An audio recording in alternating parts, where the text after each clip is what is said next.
Hello, everyone, and welcome to the Rebel Collective podcast. I'm your host, Drago Reid. And I'm your other host, Laura Eisenhower. Me and my other host, Laura, we are the Rebel Collective. We're just two rebels that have been deleted, platform, shadow banned, everything they've done to us. We've been muzzled, but we're just basically here to lead all the other rebels and pioneers in their fields. And we're giving them a voice because they can't be silenced here, because we are the resistance. Yeah, and it's amazing to have you with us today, Tony Rodrigues. You literally are one of my most favorite people to interview and just such an incredible friend. And so it's wonderful to have you here. You've just written your second book. I'll read a few words about you, but Cirrus Colony Cavalier is the first one, Project Star Maker is your second one. So for everybody who might not be familiar with him, I know a lot of people are. Tony Rodrigues is a 20-year tour experiencer, author of the autobiography Cirrus Colony Cavalier and its sequel, Project Star Maker. He hosts weekly meetups through Talks with Tony, a Patreon group focused on disclosure, consciousness expansion, and remote viewing. He has created a memory recall course for others who suspect they may have been involved in similar programs. So I know I've mentioned the book twice, right? So Drago and I are very familiar with your first book. We're going to talk about your second book, and we'll get into all that. But Drago, I know you've got a lot of questions for Tony, so take it away. Man, Tony, knowing that you do the whole memory recall course, I could really use some help. I had a traumatic brain injury in 2005 involving a motorcycle crash, 120 miles an hour, damaged my parietal lobe, occipital lobe, reticular activation system. It really messed me up, man. I broke 11 or 12 bones, compounded out of my body. It was pretty hardcore. I ended up dying. Momentarily had an out-body experience. It was my second time I died. So I inadvertently lost all my memories from birth to 10, maybe to 12. I have pretty much, if I could guess, maybe 20 memories, man. It's pretty hardcore. So that's always excited me when I realize that you have these kind of protocols down where I can maybe help myself as well and kind of help uncover my own past, That's interesting. So, firstly, that's horrific to think of going that fast. I ride motorcycles too, and to go that fast and think about laying it down is just terrifying. And I'm happy you're here. So you're still here with us because obviously, that took some help. So memories, it kind of fell in my lap working on memories. Firstly, hi everybody, hi Laura, and hi everybody. It's wonderful to be back. I love you guys. It fell in my lap when I got a chunk of memories back for whatever reason, for probably a perfect storm of reasons that led me to remember memories that were deleted of being taken into a military space program. The buzzwords are secret space program. It's getting old saying it. But when about 33 years later, there was an event. I got an MRI scan and then I saw information on how it worked, on how you're being taken for 20 years and put back, and it all came back. It was like a huge event, but there were a lot of memories that were missing. So the mundane stuff, I remembered all the emotional memory, the big stuff, getting promoted, getting beat up, falling in love, the big emotional spikes. Those memories are kind of on a bandwidth of a huge emotion. So I could talk about it in bandwidth because I think that we think in wavelength. But those memories were first, and people started asking me regular questions like, who cut your hair? When did you get your hair cut? How did you brush your teeth? Do they have a high-tech toothbrush for you? What was going on when you were living on this off-world colony inside a dwarf planet in our solar system? And they were great questions, and I thought, man, I should be able to remember this. And I really worked it. I was going, and I will honestly, the curiosity of knowing more of what my day-to-day life was like was there as well. I wanted to remember more. I had the big events. I had a great deal of detail. I had enough to be giving a testimony. And I did. And I still remember more. Just little tiny bits. But what happened was I started getting I got rosemary and put the essential oil, and I was rubbing it all over myself. They say it helps with memory. And I forget what I was eating. I looked at the foods. They were eat a lower fat diet, so I was doing everything I could, and I was meditating a lot, and I was trying to figure out. And what I realized is that we talked about this off air. I had blocks. So when I started to remember, when I started to get memories or even read information of other things, I would get sleepy. I would just, and I was like, it was like 3 PM. I'd be going through the memories that I already had. And when I wanted to talk to somebody or I wanted to write down the memories, I would immediately, like, I would be in the middle of I'm a coffee drinker, and I'd be coffeeed up and, zinging. And I started going into a session, I kind of meditate for a minute, and then I'd start writing down what I did remember clearly. And I wanted to remember like what happened the day before that and what happened after. And I would go and just these out. And what I found was that when I did it, frankly, it pissed me off that I had, you know what I'm saying? It made me mad that I knew that there was an interference. I knew the memory was there. I knew there was more, and I knew that there was a third party, some other influence making me turn drowsy. And frankly, it's freaky, but like also aroused. So you'd be distracted. You'd go and think about girls. That's like a block. That it's parts of the brain that they can program and that are underneath of your hunger, sleep, sex. These are things that work underneath your primary brain function. It's your basic brain. So if they program that, there's really nothing you can do about it. And that's where these blocks activate. And lots of people have told me the exact same thing. Lots. It's super common from people that have been in an abduction experience or any kind of contact. So I realized that after like I said, I got mad. So I started doing it every day. These meditation sessions on clear time, and take a half hour to an hour and just say, I'm going to remember, how was I brushing my teeth? I know I had a clear memory of the buzzer going off that woke me up in the morning. Like every morning the lights would come on. I was in like a dorm prison thing. The lights would come on and a buzzer would go off. I remembered that clearly. And I thought, what happened next? Where did I go? And then I would get drowsy. And then a few days. And then what I realized was that if I did it first thing in the morning, rather than in the afternoon, it was harder for me to get sleepy because I just woke up. So I thought, oh, okay, I'm onto something here. And I did. So it became every morning I'd get up and get ready. I'd get dressed for work. And then I would sit on the couch with my coffee, and that became my time. And I think that's a huge tip to anybody trying to. And then I did it every day consecutively. And then it wasn't until I consciously told myself I was going to quit trying to remember. So there's a muscle movement, there's a mind movement, there's a process that when you're trying to remember something and it's on the tip of your tongue, and then you say, nope, forget it, I'm moving on. There's like a challenge to your subconscious where they go, wait a minute, I'm not done yet. And it keeps working harder. So what I decide, because I would do it all day long. I'd start in the morning and go to work, and at 9 o'clock, I'd do it again. At 10 o'clock, do it again. I was having no luck. It was like burying the memories. But when I did it first thing in the morning, and then later on when I wanted to think about it, I thought, nope, not till tomorrow.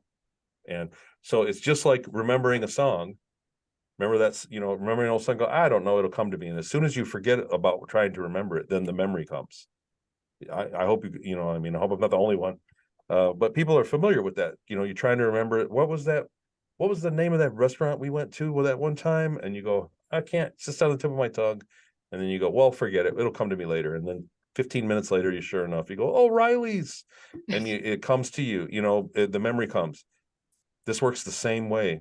It works the same exact way with the repressed memories, with the blocked memories, and hopefully with some of your childhood memories. I would tell you without sitting down and writing down where you're at with everything, I would tell you to take your favorite memory that you do remember. If you said you had a couple, your favorite one of a time in that time frame that you want to remember, and start there and try to get more of an existing memory.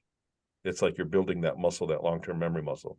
Try to get more of that memory, like what happened before it and what happened after it. What about that night when I went to bed? You remember it. Try to get something like that, and then just keep exercising. Just keep on it a little bit every morning. So I know that's not what we're definitely not talking about the book, but that's how the memory course essentially does. Is few exercises. It's a few exercises. There's a lot of people that have, well, let's face it, that's the standard ET contact experience.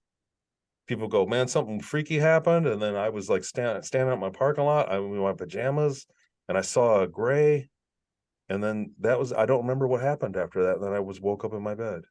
Like that's about most ET experiences, or they were in my hallway, or they were whatever it is, and then it always leaves off with this cliff of, then I was woke up and I don't know what happened.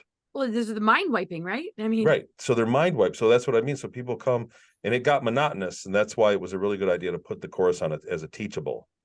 It's like $40 or something. I don't even sell it. It's not me. I gave it to other people to sell. But it's a good thing to do, because you can go on there and just take the course. And then I'm kind of unreliable with setting up, I do consults with people, and I stay pretty busy. And so it's hard for me to go through all the emails and stay in touch with 100% of everybody. I'm just not good at it. it's incredible. So, Gosh. so we did that. And, but anyhow, that's something, like I said, that's like a trick. It's thing that fell in my lap. You're somebody that does hypnotherapy, right?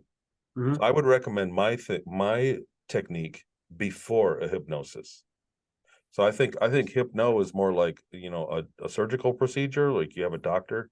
And I think my technique is more like a therapy exercise, like you like working with the rubber bands, or doing a therapy, and do that first and see what you can get, and then get the hypnosis. I think that's the best order. You're going to get a hypnosis whenever you're going to get when it's time. But I think my technique works before that. And when you have an existing memory, something already existing. So hopefully that covers that.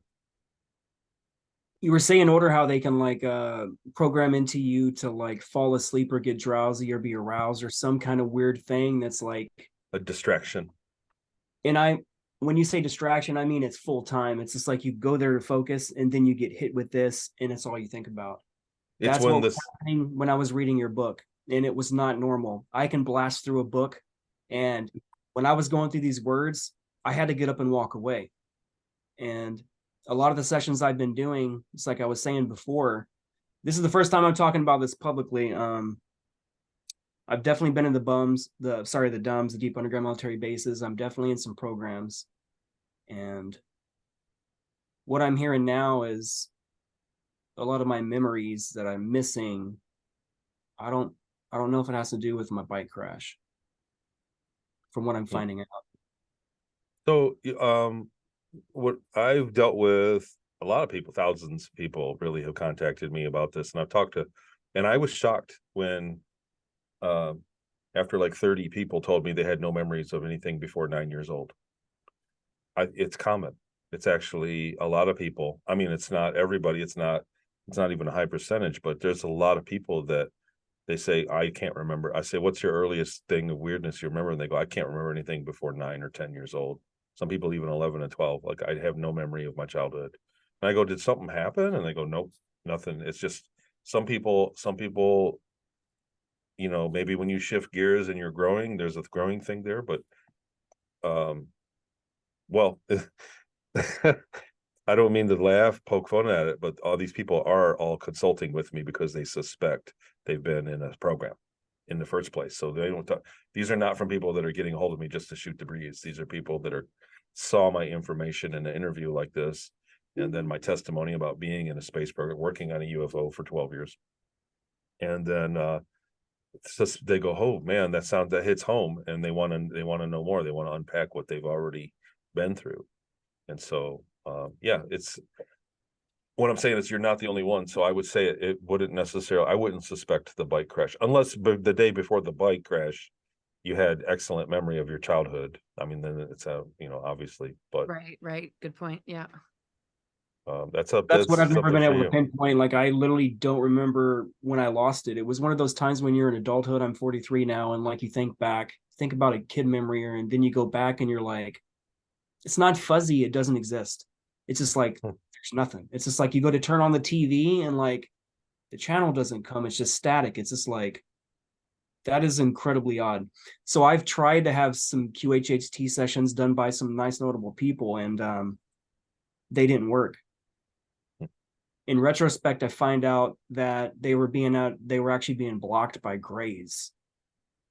And the reason why they were being blocked is because the memories I need would basically reactivate me and cause my awakening. And it's If being you artificial. remembered an intake event, you would, if you remembered an event of being contact or abduction, if you got those memories back and then you look back at it now, that especially with what you're doing, you know, with this show, shows like having guests like me and being on the show, so especially doing that, that would jog your memory. So if you could remember, once people get the other thing is, a lot of people that have their memories blocked by extraterrestrial or military contact, they seem to not have the first 5 minutes blocked ever.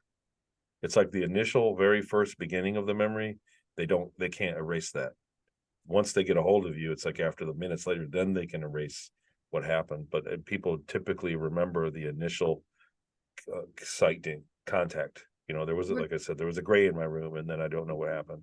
Do you recall the kind of technology, like what it looked like to actually mind wipe a person?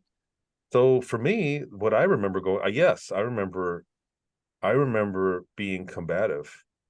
And Laura, I'm not like this. I'm not this guy. So you know that I'm the kind of guy that'll just be like, okay, whatever. Like if people do something mean to me, I'm kind of just like, you know, just do your thing. You got to do what you got to do. I'm not one to really like speak up unless I feel I'm in danger. But what happened was I didn't want to go back. I didn't want to return. At the end, I was in the middle of drama and my life with what had gone on. So when I was on series in the closing months of my time there, I did not want to leave. I was madly in love with the girl, and I didn't get to say goodbye to her. Yeah, Marie was a really sad story, man. Yeah, it was true. And there's more to it that's not in the book, but it may be the very reason why I got my memories back, though, because I was very motivated to not leave, and B, to remember her. I wanted to remember her. So when they started putting me through the mind wiping thing, I was combative. Someone told me on the ride back to the moon that they couldn't do anything to punish us. And he was cursing at him. He's like, you know, he was cursing. He was yelling down to the pilots on the ship. He was like, ain't that right? You know, he was being abusive to them. And I thought, man, you're going to get in trouble. He's like, what are they going to do? They got to put us back. It's by law. They have to put us back. They don't have time to put me in jail or beat me up. We have to be healthy, you know? So I saw he was right. And when it was Grays that had me, and they were putting me through, first they plugged me into a machine that had like trying to, like a screen memory machine. It was like a hypnosis machine that gave me some drug, and it was like a hypnosis, and it was a screen memory. And I said, this ain't gonna work. And I was like, you guys are ridiculous. I'm gonna remember. You're wasting your time. I was like, and they were like, sit down. And I was like, no, you know, screw you. And they didn't know how to act. They started acting stupid. They just kind of were like machines that didn't know what to do at that point. So they were like, look, if you don't, then we have to call security and they're going to hurt you. Please sit down. Like they tried to reason with me. They were like, they didn't know how to deal with somebody that was being combative. And I think that they actually got an officer the first time, and they were like, dude, sit down or we're going to beat you up. And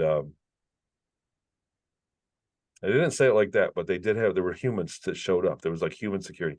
Anyhow, and I sat down into the screen memory. And at the end of it, I laughed. I said, this is ridiculous. You guys expect that to work. Nothing's going to happen. And it was like an arcade. So Laura, to answer your question, so the process that I went through, it was like in an arcade, and they would, you know how some arcade games that you could sit down in the booth and the little shooter and your like private arcade game. It was like that. They put me in one of those, but it was a hypnosis. And they were giving me shots. They were giving me shots that were like, they were putting chemicals in certain regions of the brain. Oh my gosh. And then I'd go into the machine, and they were like, it was sound and lights and everything. And like I always tell people, I've said this in many interviews, that the names worked. Like I don't remember the names of any alien races. I don't remember what they were called. I don't remember the street names of the town. I don't remember the town names that I went to. The names of everything, unless I ran into it at the same time that I was remembering it. I really didn't get. There's very few names that I got left. But you remember what it looked like, because before we close. Oh yeah, I remember how stuff smells. Trips, right? Because I mean, you located everything. You remember, right? So we'll get into that part of it. Drago, do you want to ask a question about all this, and then we want to talk about your book, but then I'd love to talk about your recent trip to Seattle where a Yep. lot of this took place. Okay, Drago, go ahead. Yeah, man, towards the end, like you gave them nonstop shit, man. Like you were saying that you had these protocols to remember Marie, and you kept convincing yourself, I will not forget this. And it got to the point you got flagged and they had to look into your future with a chronovisor. And Yeah. you're like, shit, you created a breach by having this conversation. You need to stop talking.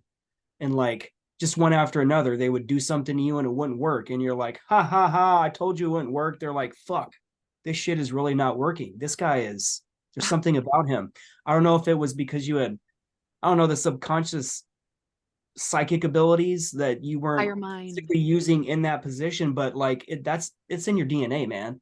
Like you don't just lose these gifts, like they are there. That's like trauma, they reactivate them. So it's like I kind of feel that that was kind of a component where you were psychically blocking damn near. Can I Right. just say one thing? I mean, the way that you got pulled into it is very different than a lot of other stories we hear because of the boy. I mean, they probably didn't know what they were getting themselves into. I feel it's your spiritual higher mind also, but go ahead. It was like a karma thing, and also so the second book does cover in Peru what happened. So like out of body experiences in Peru, and I think it got me help on the other side. Like I worked with a healer in the very beginning, like right when I first was public, when I was on Gaia, I think 2017 or something, and a psychic healer got a hold of me and worked with me, and she said, they open doors in you that shouldn't be opened. They were foolish. They opened doors in your mind that should never be opened. And in Peru, so in the beginning, in the Peru chapters of Project Starmaker, I explained that the beginning I was getting brought near to death chemically so that I could channel for them. But after 4 or 5 times of it, I started to remember what was happening on the other side. And I think that like higher self, I really don't know who, to be honest. I think somebody was helping me. And it was something I think the universe, I think whatever you want to happen, the universe begins working to make it happen if you want it. And the thing is, people want things and then they change their mind before the universe is finished. And so and the universe goes, okay. And it starts working on the next thing. And so people don't get it. And then you get what I mean? Like the universe, if you stay on it, the universe is trying to give you whatever your heart desires, because ultimately you know what you need the most. And that's what I think that's really what the situation is. And I think for me in the last 6 months to a year, I wanted to remember. I didn't want my memories taken away. It was what I wanted the most. And especially like you said at the end, I was pacing back and forth. I'm not going to forget. I'm not going to forget. I'm going to remember. I'm going to remember. And I did it for hours. It was like a 6-hour flight. And I did it for hours. I would pace back and forth and people were like, dude, shut up already. That everybody else, but on the flight. And but it's what I wanted. And when I sure enough, I woke up the next morning with no memory, like vague memories. I didn't understand what had happened to me. I had no clue, but I knew something was different. I was different, and something major happened. And then about a month later, I actually did remember the first 30 minutes of the abduction, and I always did. Like that. Like I said, the beginning of the abduction, of most abductions, it's like they don't get those memories. They don't get attached to the rest of the process. But anyhow, then Laura, so I went through that arcade thing with those, and they were giving me, like I said, giving me chemicals and drugs and targeting different regions of the brain. So in other words, they're working on your colors. You're going to forget all the colors. And then they were like worried about the names and then the faces. And the faces, when I think about a lot of people, I can see the people I knew, my friends, and some of them I can see vaguely the face, like it's getting lesser over time, but it's mostly I see a gray blur and I can see the rest of them. And I think a lot of people have that anyway. Like when you think about grade school, you think about the kids in school, you can't remember the face for some reason is a very important or very difficult thing to remember accurately until you see somebody. There's a different thing that goes on about the face. But anyhow, they had done that, and then after I went through the reversal process and woke up back in my 10-year-old body, they put me through another round of like an industrial grade hypnosis to forget. So you got pulled back in after you woke up at 10 and then they saw that I was going to remember. They had the technology to look into the future, a probable future. And they saw that I was going to remember, and they started to alter me. And after a while, after they altered me, they got it down, but then it started getting worse and worse. Like it was turning, like over time, it was like it was getting worse. So they were like, just cut him loose. And they were gonna give me like a lobotomy. They were gonna make me crippled. And my record had been missing. So when they took me to the window, they said, well, he doesn't have a record. So it doesn't matter if he remembers or not. There's no record to prove for his wit, you know. So like just cut him loose. And the reptilian that was with me looked at me and he said, this is your lucky day. And that's really, and then it was like they had a way of making you catatonic while he was walking me, and then he did something and I kind of went out of it and I woke up in my bed. That was kind of what I remember.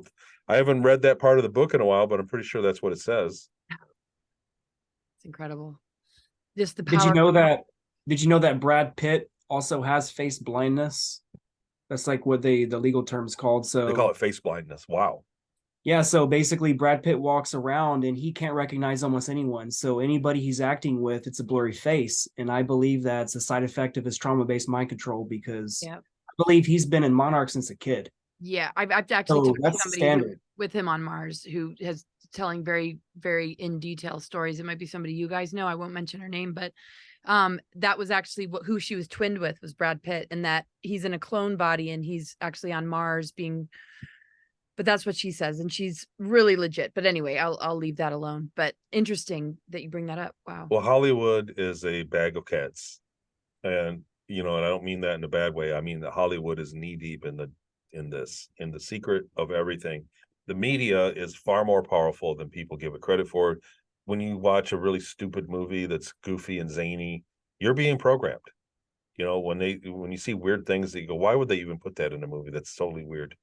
And it's like a comedy and they kind of sneak it on you. You're being programmed. There's a psychological output for that. And then the advertisements program you. So Hollywood is knee deep in it all. And they have movies that are always like disclosure, but only a few things. Everybody says that whenever there's a movie, oh, this is disclosure. This movie, they disclose so much. And it's like, really, I think that in the beginning, I think they were aware of this when they first went into the secret space program. When they first went there, and they met ETs, and plus the elites were probably already aware of this, that people communicate when they're sleeping. When we're in theta, we're all kind of communicating with each other.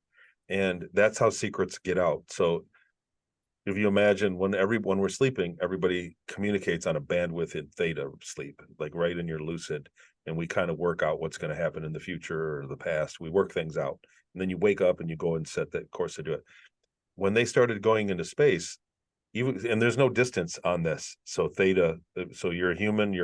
So one that was one in space, the rest of the people kind of knew that there were people in space. And in order to off gas that, so people, the mass consciousness would say, why am I dreaming about space? This guy's in space. What's going on here? And they would manifest a way to discover it. So instead they give us Hollywood and they go, it's just a movie that you guys are dreaming about. It's just the movies. It's just Flash Gordon. So Hollywood created that to kind of put a fence around the mass subconscious, like the mass remote viewing of the secret space program. Like people can remote view. So when we're asleep, we would have remote viewed it. I hope I'm not losing you guys here. I know it sounds confusing, but oh my goodness, no. That's totally what I think is the reason behind a little bit of the truth in all the movies in Hollywood, because there's deniability to your subconscious. Your subconscious doesn't know if it's a movie or if it's real. And so when people were really going into space and really meeting insectoids and really meeting aliens and going to other places, they would have transmitted that information to our subconscious the same way.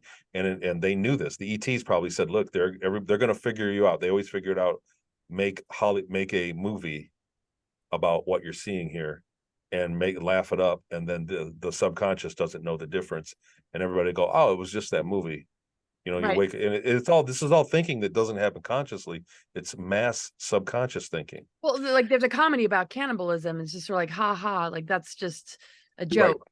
Right. Because it's really going on, and really we all access the same memory. When we're sleeping, we can access everything. When you go into everybody can remote view if you wanted to. So that's what I mean. Like you would naturally remote view these actual events happening.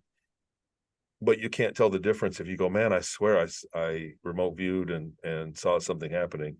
And you go, it's just that movie. They got that movie where they do that. Right. It's the Starship Troopers, man. You saw Starship Troopers. That's it. Don't knock it off. Right. It's You know amazing what's funny about, documentaries, go ahead. so fortunately, documentaries and people telling their story of surviving like trafficking, but never, and not to the level like you're talking about. Absolutely, it's fictionalized. Go ahead, Drago. I was just thinking when you mentioned Starship Troopers, Richard Heinlein, George Lucas, there was all these military insiders with classified information, and they was basically putting this out to the public, what was actually going on. Like, you had Kubrick in 2001 Space Odyssey. How is he depicting space as space? How is George Lucas depicting space? I was saying this in an interview I just recently did, but he also, George Lucas wrote all the Indiana Jones franchise. And there was so much disclosure in that. The whole just tying it to Hitler and the secret technology and the reverse engineered crafts and the Hannibals, just everything, man. I would love to go down that rabbit hole with you, man. Like, I could nerd out with Operation Paperclip and High Jump and all that stuff. Yeah, well, like I said, Hollywood for one is like you don't looking back hindsight, like growing up and watching TV, everybody fell for it. But now that I got my memories back and learned from shows like this, all of the info, you look back on what they were programming us, and you go, "Wow, why that was."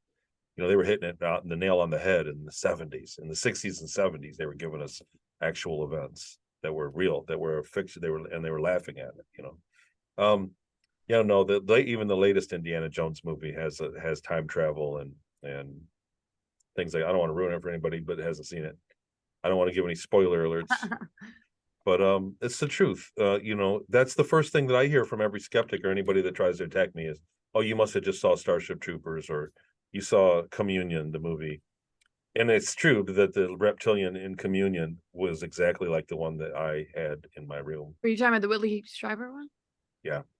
Yeah, that was the same kind of look. It wasn't blue, he was brown. In the beginning, I thought he was blue, but it was like a tan brown color. Did they say that was fiction? I thought, no, yes. No, well, the Communion is he maintains it's a real thing. But what I'm saying is, I've had people attack me and go, "Oh, you saw that movie, so now Oh, this geez. is your," I get accused of all that a Well, it's lot. just like that one person who we won't name that tells everybody you're stealing the story. Ooh, I wonder who that is. Anyway, we won't I don't know. mention. Yeah, just right. Just anything to just, you're the most credible and profound person when it comes to this, as far as what you've been able to recall, what you've written, what you share, what you offer to others in order to help them to recover their memories. It's incredible. So yeah. I'll go ahead if you had a question. I didn't mean to interrupt you. No. Well, what I always have to consider everything. So when people tell me, "Tony, you dreamt it," or it's a screen memory or whatever you are, I'm like, I try to consider it and go, okay, so let's look at this. If what I remember is a screen memory, and I remember 20 years of screen memories, so A, that's very hard to do, I would imagine. And B, why do I remember people interacting with me in the memory exactly like I am? You know what I mean? Like, I have green eyes. People will say, "Whoa, look, he's got green eyes," and that happened a lot. And then the places that are real, like I actually physically went to, like 2 weeks ago, I went back to Seattle. I went to the property on Seattle. I went to the town. I went and had lunch at the nearby. Tell I everybody went to what the Seattle store. represents to you. Well, that was a time. Laura, you want to hear something that nobody knows about that trip? And I'm gonna tell you I forgot how to say this. I was in Seattle. I was owned from. I'd been there once early on, but I was taken after Peru. I had lost my effectiveness in what they were doing. They were drugging me near to death, like I said earlier, and I was a channeling thing for drug runner for the narcos. They were running cocaine paste, and I was like their safety, their canary in a coal mine. Like, they would drug me, and I would be close to death, and I would channel other people talking through me, and they would ask questions, and it was like accurate answers. And they'd say, "Are the police at the airport? Are we going to drop off? Is the weather okay for the trip? What direction should we go to avoid bad weather?" And I would tell them. They were getting, it was a technology. After I had lost my effectiveness at that, they sent me back to Seattle, and there I was effectively a sex slave. I was 12 and a half or 13 years old. There were other boys there that were younger and older. And we lived in a home, like a foster home, giant house. He was rich, giant At the farm? home. Yeah. And that's in the book. while I was there, his wife was also like, he would leave and his wife was there, stuck there with us, and she was budgeted. She only had enough money I mean, like, literally he counted all the miles she had to drive that week, and that's how much gas money she got. Like, everything was completely budgeted. She was married to a billionaire, but it was down to the cigarette. She smoked menthol cigarettes, and she was always running out of cigarettes because she's like, she had budgeted.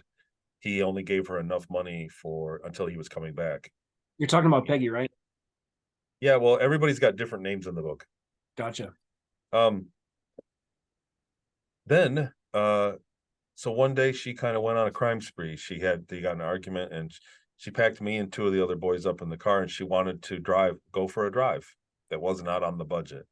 And we went to a place on the island that she had never been, and she got lost, and she had to call her friend on how to get there. And then we went to this beach on the island, and there was a lighthouse there. And I just summoned this vivid memory, and it's a place I returned in 2016. I was like, it was surreal. But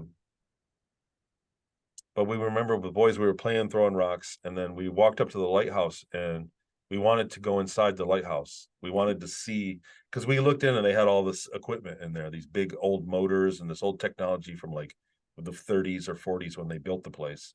They had these big electric motors, and we crawled and looked in, and we were like, man, that'd be cool. We want to get in there and see how that stuff works. The whole mechanism part of it.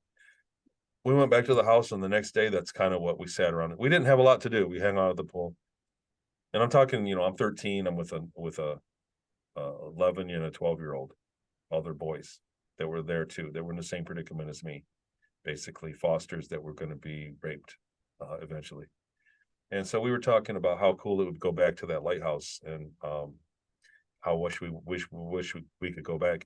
And she got fought because she didn't have his budgeting. Like, it was, she had went on a bit of a crime spree with him. Like, she had rebelled against him, and during that trip. So we knew we were never going back. So anyhow, fast forward to 3 weeks ago, maybe. Look at the date. My friend and I, it was great. I went and stayed in Tacoma, and then we went to the place because I wanted to get some pictures of the area for my presentation in Orlando next month at the GSIC Galactic Spiritual Informers Conference. Do my plug. I'll be there. But for my thing, good. I can't wait to hang out. For the slideshow, I wanted to show a couple pictures, a couple visual. I might put that in, I might not. And we went to that beach. We went to that lighthouse. Right. And I had a drone. I'm flying my drone, and a guy pulls up, and it's off season, and he's just sitting there, and he opens the door to the lighthouse, this old guy, and it's Captain Joe from the local Coast Guard, retired. And I started talking to him, and my friend introduces me. Because we were just sitting right there, and he goes, "You can go in." And I lit up. I had the most profound feeling of that little boy, being a little boy that got to go in, and it was such a powerful thing. And my friends we talked about it after. They're like, man, we could really see it on you that you were pumped about it. Like, it wasn't a big deal of anybody, like, to just walk in this old lighthouse, like a museum. They have little museum stuff. I got some flyers that were there, but for me, it was a real victory for that, living in that time of great abuse, of being powerless, of even what I could eat, when I could sleep. Well, all of that. It was a miserable to living in that thing. I was like, I got to go back and get a win. I had a victory over that. 70 years later. How many? I can do the math on it, but it was a 20 and back plus 30, 40 years. So, 50 or 60 years later, I got to go back, and I went inside the lighthouse, and I was just like, it was moving. I don't want to say that I choked up, but I did it was enough to choke me up. And my friends saw that, they participated. I told them about it, and then we all hugged each other, and like, it was really cool. That was the highlight. I thought I was going to go there, and hopefully, and I did get a little tidbit of evidence that I'll present, that supportive evidence, but it's like nothing major, but just things that I called out in 2015 about that very beach, and that turned out to be that I went inside the lighthouse and saw some pictures of what it was like before. And I said, because I said in 2015, I said that fence wasn't there when we were here. And then the lighthouse, they have a picture of it back then, and the fence is not there exactly how I said. So that was one thing. And just a little, all these little minor things always keep coming up. You know, from it, there's never, I haven't had the major silver bullet. Like I don't have a chunk of an aircraft or a UFO, but all these little circumstantial things that line up with what I remember keep panning out. So next month I'm going to go to another location from the book and get some more shots for my presentation, and that'll be baked into anything. And then I'll do a show about it later, you know, like a presentation. But anyhow, that was recent. That was only a few weeks ago. Wow. So That'd be cool for you to. Go ahead, Drago. I was just going to say, I think that'd be cool for you to add in a different version of your book, like an updated version of your book. You actually put those photos in that story and just add it to it. That'd be amazing, because like that's the happiest story that I've heard you tell from the farm, period. I don't remember a single happy story that ever happened. No, well, So no, when you were there telling wasn't. that, I was just like, man, at least you have that one memory that really made it into adulthood. Oh no, the parrot, the bird. That's a super happy story. But that's like from Peru, but he means like from Seattle. One other thing, on that same trip to the beach, there was a general store. And whenever we were out of bread or something, remember, she was very budgeted. We would drive, she would have one of us go to the store, ride with her, and we would take turns. And so she'd send us into the store, a little tiny general store. It's been there for 100 years. She'd send us in the store to go get a loaf of bread. And they had a candy bin that's got candy for 5 and 10 cents, like Tootsie Rolls and little suckers, little cheap suckers. And we couldn't even get those. She was like, no, he watches them. Once in a while, she'd give us 5 cents, we'd get a sucker. So I went to that store on this same trip, and I bought $55 worth of candy. I went through there, and I was like, I grabbed it. I was taking this too. I bought a t-shirt, I bought all this stuff. And I threw it all up there, all this candy, enough to make me sick. But it was like, it was in the name of that boy that I was. That is what I thought to myself, what would I want? I can have anything. I walked through the store like I owned the place. I can have anything I want. That is so huge. Wow. And I started with a big whatchamacallit. I said, yeah, the extra. And I was like, no, 2 of them. Then I was like, and these and the M&Ms. And I had this big wad of candy and potato chips and all that. And I threw it down on the counter. And I was like, no, give me one of those too. You know, like it was a spending spree in, you know, like it was an exercise above living in that life for those few years of living so sparsely. And it was, like I said, it was a win. And then we went from there. I think it was from there we went to the lighthouse. So that happened too. So that trip was good, was healing. I was going there for evidence to show the world, hopefully looking for something. I didn't get much, but it was a very healing trip that I went there. It was like I got to get some closure on things that hurt. So that was cool. Wow. Is this the woman connected to the island and taking the underground? That she came and got me. Yeah, she was the one that would drive me. She came pick me up in Montana, near Helena, Montana, when I came out from an underground train, and she drove me. It was his wife. And she was basically she took care of us. She had the boys. She was in charge of the boys. And he wasn't there very often. For a married couple, he was there very, very rarely. Every weekend, every other weekend kind of thing. Wow. Gosh.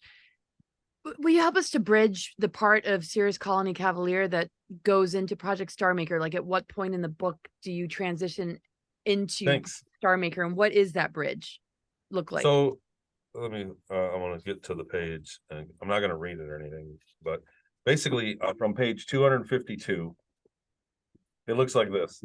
Page 252, and this book I've spilled coffee on. Star Maker is in between. 52. Oh, wow. So you've got it highlighted. So right there. So in between those 2 pages, Star Maker happens. So, if that's basically what happened. And Star Maker is a collection of stories. It's like I wanted it to be confusing. I wanted people to be confused the same way that it's confusing to get the memories back. These are very vague, very distant memories. I got nothing. If you want to be skeptical of Project Star Maker, I'm going to have no defense. It's just, is it it's not so chronological? You're saying? No, not at all. So, and well, what one story is the story from those 2 pages, and it's like every other chapter. So there's a chapter, and then there's a story, and there's a chapter, and there's a story. a separate story, and then that chapter goes all the way through, and at the end there's kind of a reveal that where you go, and I'm giving this away, I'm kind of fucking up. At the end there's a reveal of you where you go, that was the whole it was all connected, it was all the same story. It was all the way back to the very beginning of Series Colony. There's parts in the very beginning of Series Colony where you go, where it leaves off and it touches there. Like the end of Star Maker goes to the beginning and then back to that hallway. I wake up kind of in that hall. What it is, they sold us. So I'll tell the premise is they made a deal with an ET race using a different technology than the 20 and back technology. And we did another 10 years. They sold our consciousness off. And in order to do that, so you'd go crazy if they put you in another human body and they put you back, you'd have some, but in order to do that, they put us in an AT body. So I was taken and I woke up in a different body, not a non-human body that was kept at an adolescence. So it also was stunted. So I was like a 13-year-old alien, and the adults were taller. The adults were the ones running, and we were building a star. It was a giant project to build a star. It was a sub contract to get labor because they were behind. So they needed people to get the project back on schedule. And so they went and made a deal with the Series Colony and took a bunch of us guys that were basically prisoners, and they sold our consciousness off. And it's not a torturous story by any means. Like it wasn't anything like Series Colony Cavalier. Like it's a much tamer. It was a much more, I don't want to say pleasant. It was lonely, but it was not the abusive experience. And then towards the end, it explained there's a reveal. And so that's I got to leave it at that. I said that I was on another show and I was talking. I said, no, I can't tell you the end of it. There's a reveal. And he said, come on, just tell me. And I said, no. And the people attacked me in the YouTube comments. They were like, you're just trying to sell books. That's all you care about is making money. YouTube people, God. Well, I said, look, it's not about selling books. It's about not ruining it for the people that bought it. Exactly. And they said, what do you mean by that? That's dumb. You could tell us you're just trying. And I said, okay, I'll tell you what. Bruce Willis finds out at the end that he was dead. The same way that it would ruin that movie if you knew, you know what I'm saying? Right. If you told you in the beginning, it would totally ruin that whole movie. He finds out that Darth Vader's his father. Right. I mean, that's, oh gosh. I was just going to ask, if that was 10 more years, were you returned into a different age than the 10-year-old from the 20 and back? Or was it all like added to the return of the 10-year-old? So that's the way kind of I remember it. And like I woke up, I was in the hallway on 252, that hallway scene.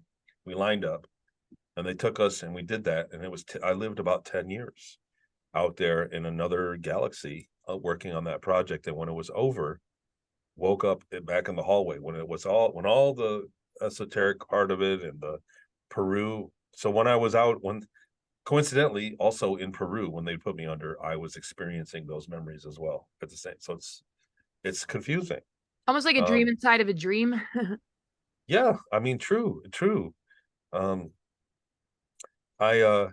then I woke up back in the hallway. I was completely disoriented. They let me go back to my room take the day off. And I just kind of went, it was at a time in series where it was like very, very work oriented. It was in a very dull time. Those years were very dull. So I just went back to the grind and did my thing. Yeah, so that's Star Maker. So, got any questions? Anything else about that? I would like to ask questions about your memory loss. Since I had the bike crash, it's been my lifelong mission to help people with memory loss, and I've developed all these techniques. The bump on my head actually dramatically bumped my IQ up, and it gave me liquid memory. Like I would say, just a step below photographic memory. I can't just read something I remember. I got to study really hard, but it's allowed me to, I don't know, see in a fifth dimensional way. It also allowed my my sight. I can see in slow motion.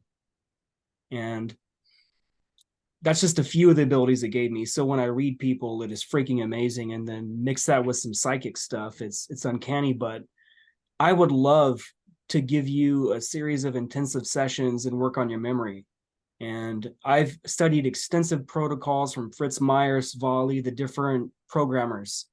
And I will never do anything that'll approach Omega, ever. I have developed techniques where I can go around this stuff. And if I ever get warned that I'm approaching a mind file, I don't push it. So I can help you with a lot of your memories. I can help with a lot of the blurred faces. I can take you to these moments and before and create a construct around this memory where you can view it and receive it outside of the inside programming. Does that make sense? This has never been taught to me. It turns out I was doing this in all kinds of lives. That's really wild. Oh, go ahead, Tony. No, go ahead. You go ahead. Oh, no, that's really wild. I mean, especially with what you shared earlier, Drago, and I'm not wanting to shift gears at all, because I know you guys will, have a dialogue about this, and it seems like you've recovered so much. It's incredible. Where with all these projects though, and the things that you've been a part of, do you sense now that you're not being like taken or waking up and having all this, when you observe it and sort of intuit it, and with the greater abilities that you hold, where do you see some of these projects to this day? Like, even though it's beyond time and space because of time travel, and when you're not here on Earth, everything's different, right? As far as time is concerned, where do you see these projects going, and what is the intent behind a lot of them that you are more familiar with than not, if you know what I mean? The intent, and the same way that people stand in line for an iPhone, for a new iPhone, everybody's excited about this new, hopefully, technology. Whenever a new phone comes out, or a new video game, or a new television, people line up and wait for tech. Like, it's a big deal to us. It's important. That's really what life is in space. It's the search for the new advancement, to advance, to learn a new, better way to do something, or even spiritual or mental, all of it. So all these different races are interacting. All these programs are, they're trying to benefit themselves. They're all trying to gather technology, and all is a misnomer. So some of them are advanced to the point where they don't need technology anymore, and that's a different kind of. It's actually a completely different existence. The same way that we have a different existence from snails. We have nothing in common with them. So these intelligences that don't need technology anymore, that it's all mental, they have just as much nothing in common with us. That's why. But if they want to advance themselves, are they looking to be not dependent on that search, or are they just lost the capacity to care to move beyond the technology? Because it seems like we're dealing with that as a human race, right? Did you see that mirror connection? Or anyway, that's two questions in one, but yeah, and they were big questions too. Look, humanity, I saw a thing. I've been watching, working on my learning program, working on a learning company, and I've been learning every little bit every morning. I'm learning about the Chat GPT, the AI. And I watched a video today, and a guy said this. He said, this is where you're at. He's like, you happen to be born, and this is without worrying about disclosure. So this guy was just a computer nerd. And don't want to call him names like it's bad. He was it was a great video. He said, you just happen to be born at this time in history. And it was a diagram and it had a line that said human productivity and you. And where you're born right now in our years, because of AI, this human productivity was on a slight, and it went straight up, because AI is going to do that for us. Like, you're either going to learn AI, or you're going to start working for somebody that knows AI, because it's that good at solving. It does all of your decision-making thinking for you. So it's just like it's just the same as back in the day. They had to write out math longhand, and then they invented the calculator. So now they've invented the AI, and it does all your other word processing that better. And it's AI. So I know I'm talking about AI, and it's got a bad rap on a lot of things. But that's where we're at right now in history. Like, this technology is here. It's real. There's probably an AI running all of the assets anyway, the Aladdin AI. And we are in the envelope right before all this happens. It's a huge technology. So I'm saying is the ETs are the same way. They're looking for an advancement like that. They're looking for something else that's going to advance their lives. And They're all over the place. There were places we went when we delivered cargo. There were places we went that were still like back in the 60s. Like the Red Planet. Yeah, the Rat Planet. It was like they were back in it was like the Korean War era, late 60s, 70s. That was what their technology looked like. They weren't as advanced as we are now here. And so that's all over the place. And people are just always trying to make it better on themselves, you know. I forget the original question even that we brought this up. Just where when like consciousness or not needing the technology, where that isn't the quest as much as the technology is, and how some beings don't need the technology anymore. And if there's any point in which a person breaks out of that to join those that have gone beyond the technology, like where is that breakthrough? I guess it's just like that. These are the kind of questions I don't think. Well, it's beyond me. I'm speculating from things I remember vaguely, you know. It's really beyond me. I was kept out of a lot of the loop of other worlds and races that we dealt with. Like I heard rumor, water cooler talk is what I got. I didn't actually get the real briefing. Well, I just think it's within us to just recognize that as far as that greater quest that we're dealing with on the human realm. I mean, like, can you kind of give us the scope of the level of interaction that's happening on this planet with the ETs? Well, I'll bet it's quite a bit right now. And so, man, I'm going to get in trouble on your show. It's absolutely, utterly obvious to anybody who pays attention to anything. There's a lot of people that have their head in the sand and they believe what their political party's telling them. It's unreal. Well, there's people lining up for the booster. But it's absolutely painfully obvious that there is a reduce the population plan well underway. And in the next 20 to 50 years, our population is going to be hit. There's going to be way less people alive than there is now. So the cultural thing, the sexual things, the revolution that's happened with all the pronouns and the pushing whatever the different versions of sexuality, the many different versions of gender, these are going to dilute people that would have otherwise had kids immediately at a young age and then had another kid or not. So a lot of like there's a stat they keep showing on Instagram or TikTok or something like this is the first generation of women that are going to be 30 years old and more than half of them won't have any kids by the age of 30. So the birth rate has greatly contracted in the United States, in the world. It's global. So the birth rate's contracted, and then whatever. I don't want to talk about the medicines that are out that are not doing great with people. And there's just a lot. It's painfully obvious that they're reducing the population on purpose. So, without people being lined up and shot like it's a concentration camp, like in World War II, you know, I somewhat agree with it, and that's what I mean. I'm going to get in trouble, but I'm saying there's a lot of people that are mean that don't do. They're so selfish that they're actually detrimental to society. There's a lot of people like that. I'm not saying that they don't deserve to live, but I mean that they're kind of trimming that off. There's a way to do it, but aren't they nefarious, the ones doing it? That why don't absolutely, they absolutely. There's like why don't they? Yeah, why don't they bounce? Right. Well, that's the other thing. That's what's really wrong about this is it's not a fair system at all. Like we're going to get the smart. Sorry, we're going to get the smart city thing. Then the smart cities are coming. It's obvious. You have all these crime waves. They let all the criminals out of these big cities. They're dropping the property rates. So these corporations can come in and buy some of the most expensive properties. You're talking New York and San Francisco. The real estate there is extremely expensive. And now they've let everybody out of prison and they really relax the laws. And it's people are being attacked. Very nice places are having a huge crime rate. So what all that ever does is lower the property rate. And so corporations can come in and buy the property and create these smart city zones that have already been sanctioned. And Congress passed the law they call them tech cities on the law books, where you could it was like $40 million fee and you could make your own laws inside them.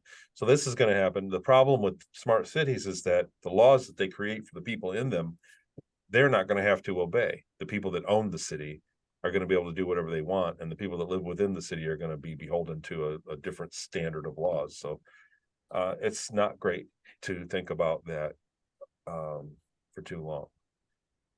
But like I said, we're seeing the world change greatly, and I have to always look for the ray of light in the dark cloud, is how I always try to think about everything.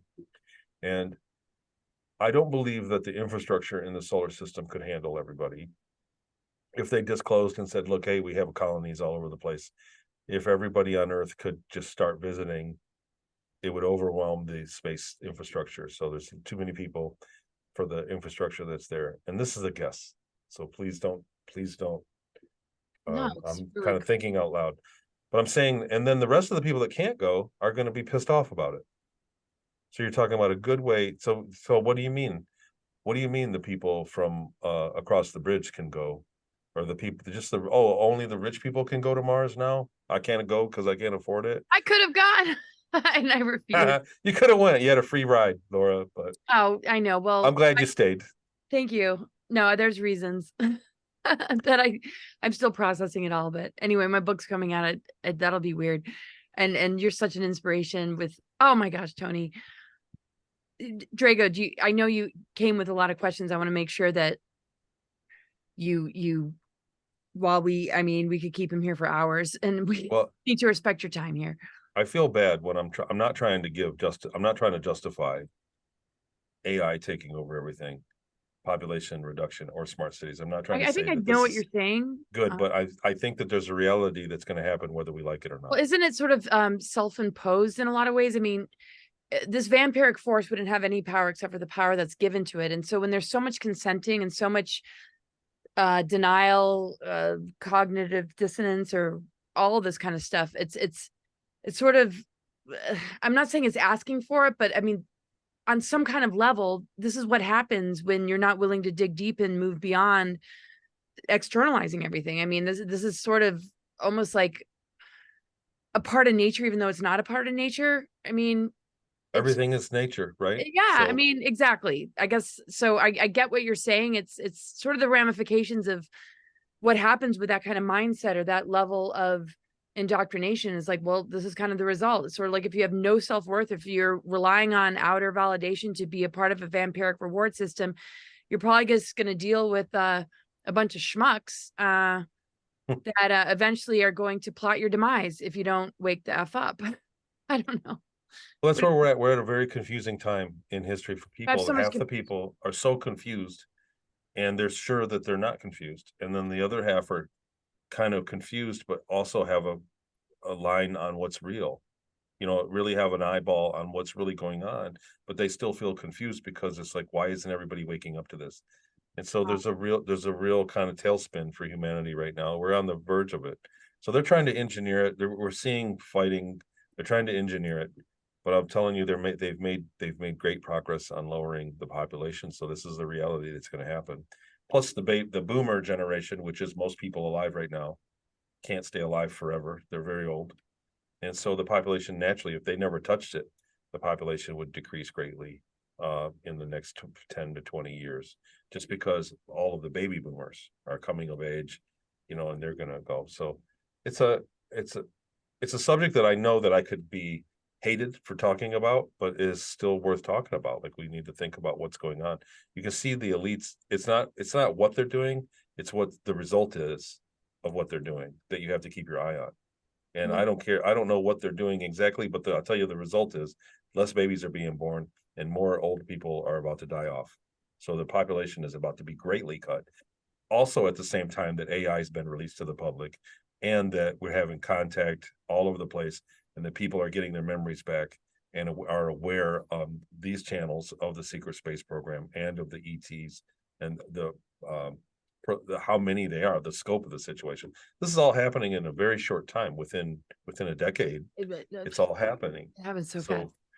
Yeah, it's a major change. So you can see what's going on with the world and try to keep an eye on where it's going to be. Can I just? So you think about 2030, it's going to start getting really rabbit holing? Well, it already is. I think it's going to be. Adjective. I think it's going to be really rabbit holey this year. I think 2024 is going to be. I'm hearing a lot of stuff about 2024. Courtney Brown, he actually remote viewed the results of the presidency, And it was awesome to, I actually liked the fact that he remote viewed you and your story.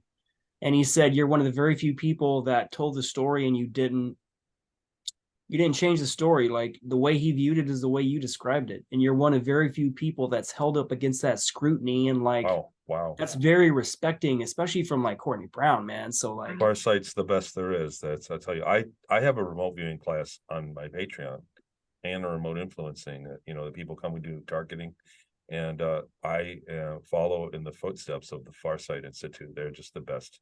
They're amazing.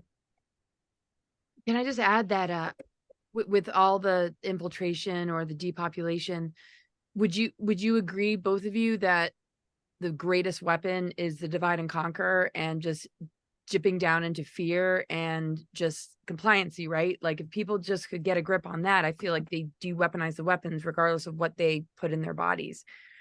And that higher ETs, must have experienced that on some level, and maybe some of the ones that have been compromised or engineered to be more disconnected from their soul, and the capacity to reproduce is almost like an example of what we could become if we don't harness or embrace the love aspect in these crazy times. Like I feel like this history repeating itself, not just Nazism, but even what happened in the Orion Wars, what happened with certain races that got modified to be what do you feel with that, being more exposed to ET races than I think that I'm ever an optimist. I think that we're in a win-win. So I think the bad guys can win and we're still going to win. So I think that people I agree. I think that we have really come a long ways. I think what's happened is that our spiritual growth has been stunted for so long that now there's enough of us, and now that we can all communicate. Now that you got to think, like, how many people are of a like mind that we would have never met 20, 30 years ago? We would have never met each other. I would have never met you guys because we didn't have the internet. We didn't have Zoom to talk on.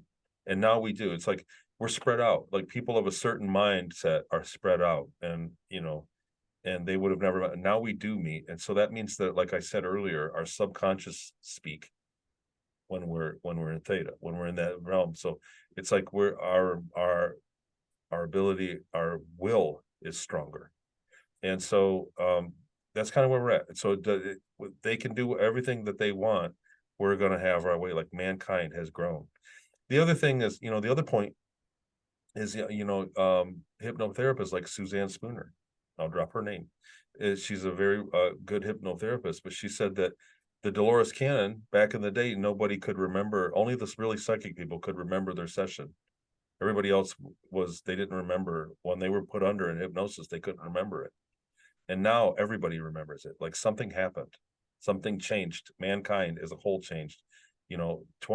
whenever it was 20 years ago or 15, 20 years ago, said everybody that was hypnotized with the QHHT, only people that really had psychic ability remembered the session when they came out of it. Everybody else was like, what did I say? And now everybody remembers it. I think the programming broke down. Yeah, the session is the same. The people have changed. The minds of the people have changed. We've kind of leveled up. And so that's what I mean. Like I've been telling people lately, because let's face it, there's a lot of dirty stuff going on. There's wars happening. There's like a Sudan just broke out with a genocide thing going on. There's a lot of bad stuff going on. And I always tell people, like, that's the volcano. You can't worry about the volcano. The volcano is going to go off when the volcano goes off. You're not stopping it. And, you got to worry about your yard and take care of yourself. And then when it does go off, then you make your decision of what's going to happen. But the world is changing, and the elites are still at it, basically. And that's why next year is going to be a bumpy ride. It really is. Like 24 is going to be a bumpy ride. But I think we're going to get we've already got great news. We've already got the UAP admission. So they've admitted publicly that these anti-grav craft exists, or a new physics exists. So that's a big deal. Was a huge admission. So that's just teeing up more stuff that's going to come out soon. It just seems like the use of directed energy weapons is that it's just none of that seems to be going away, and like a lot of, but Yeah, so we did a remote view on that, on the Hawaii stuff, and that's what we came up with, was the directed energy weapons too. So that's sad. Um, Was my it off craft or off satellites? satellites did the hurricanes that blew the wind into it, and then a craft came and lit the fires. That's what we saw in a remote view. That's what I assumed. Um, at least that was a remote viewing. So you hear that? That's my. I'm not gonna. Please don't sue me, somebody. Did you identify the group? And can you say? No, we didn't identify the group. Um, it was near and dear to me. My dad is from Maui, and I lived there. I raised my kids on Maui. I was there for 9 years. My whole family's on my father's side is from there. The fires were about 6 miles. The Kula fires got up to about 6 miles, close to my dad's house and that area. And the banyan tree I played in when I was a kid, and it was a smaller tree when my grandma was there, but she played in it too. And it's like my whole family's been there in Lahaina.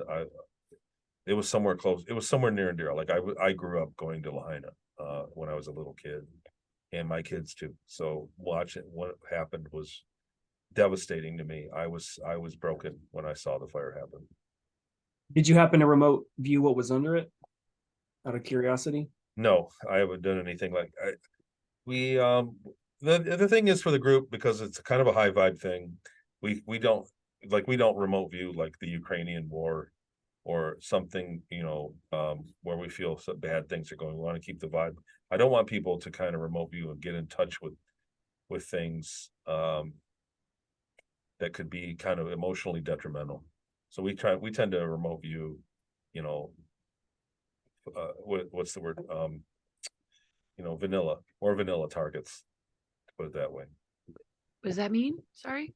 Well, we don't remote view like war zones or, the dumbs where people could be being tortured or somewhere. We don't target that stuff. Just because it's about learning how to remote view and how to be in touch with your intuition. And it's not about spying on that stuff. We don't want to, you don't do the moon. Don't remote view the moon. It's kind of one of the rules. Like, don't do it. Even though I don't think there's anything bad happen. But like I said, we want to keep the vibe up so everybody's just having fun, and it is a lot of fun. We break the 1 out of 250,000 probability every single week, which is impossible. Which according to science, remote viewing isn't real and it's impossible. But we do the impossible literally every week at every meeting. People have accurate remote views. It's amazing. It's jaw dropping. Laura, you had mentioned the Great Divide earlier, and I would like to connect that to AI because I believe the AI is running all the military programs. Everything, I believe that they've used the algorithms to produce, not only just looking into the future with looking glass, they're viewing all these probable futures, and like what you were saying earlier, it's just like a lot of the stuff isn't working anymore.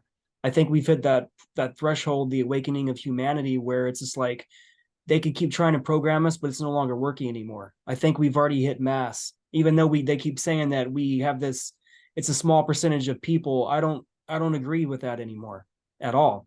But I wanted to tie the AI into time travel, because I can't imagine you going through all this temporal stuff and you using that as a component to enter time space and like all the different paradoxes. I would want to know about if you witnessed any paradoxes.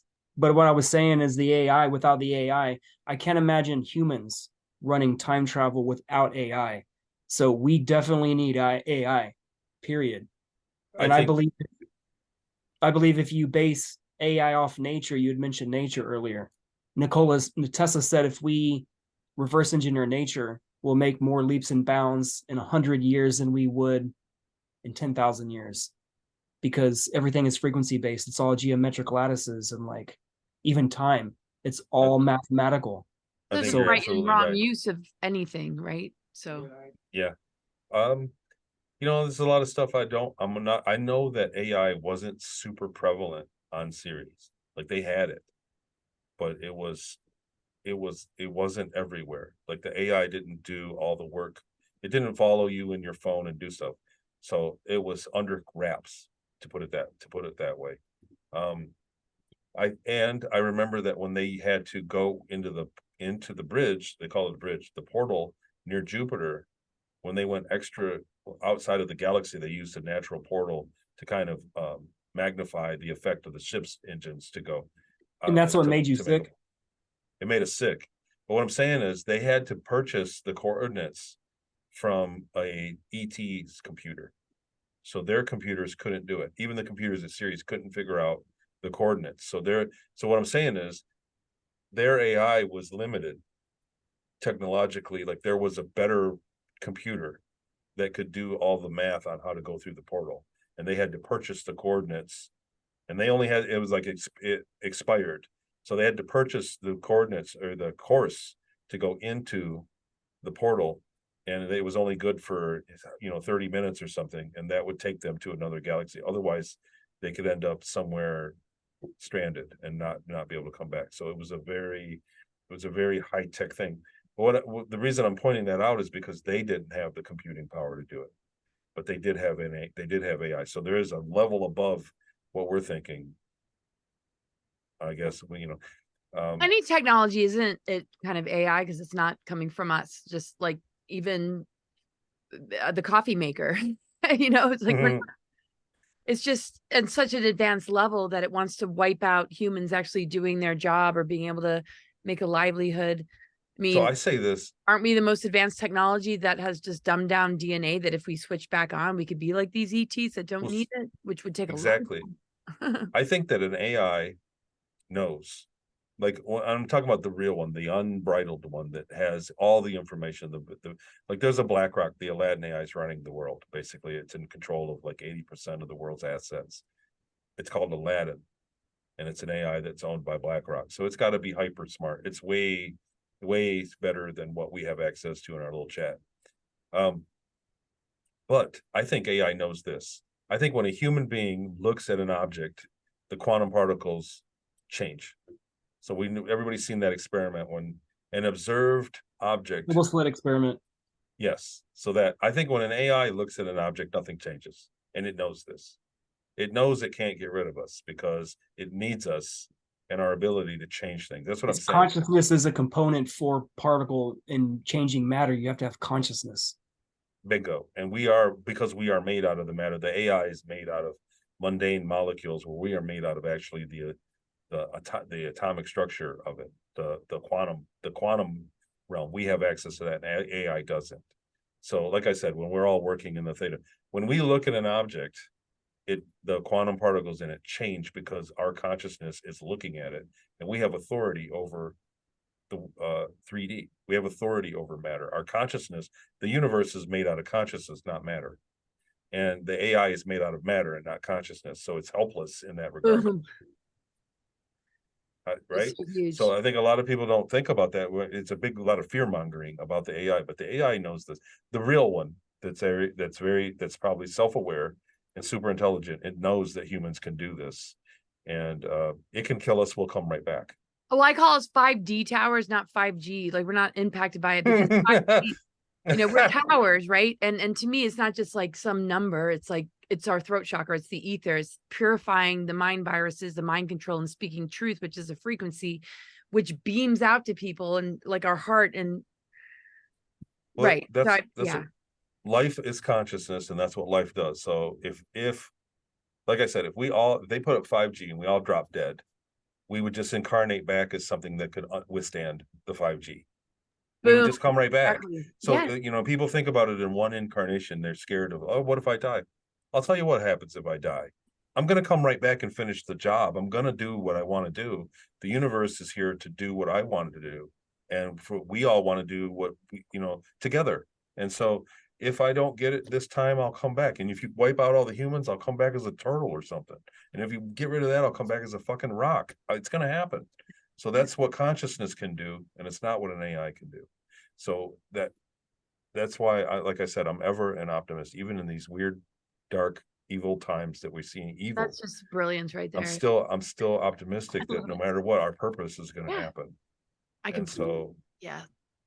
No, that's like one of the most important points that one could make. And I absolutely just agree Completely. I think that is something so deep in our intuition and knowingness that it propels us to just keep on going and not give up. And when we do, that block that is keeping us from getting just what you said, eventually will be removed, however long it takes. But no matter what the journey is to get back to that knowingness and that source energy, some are longer than others, but that unconditional love, and this is what we originated from.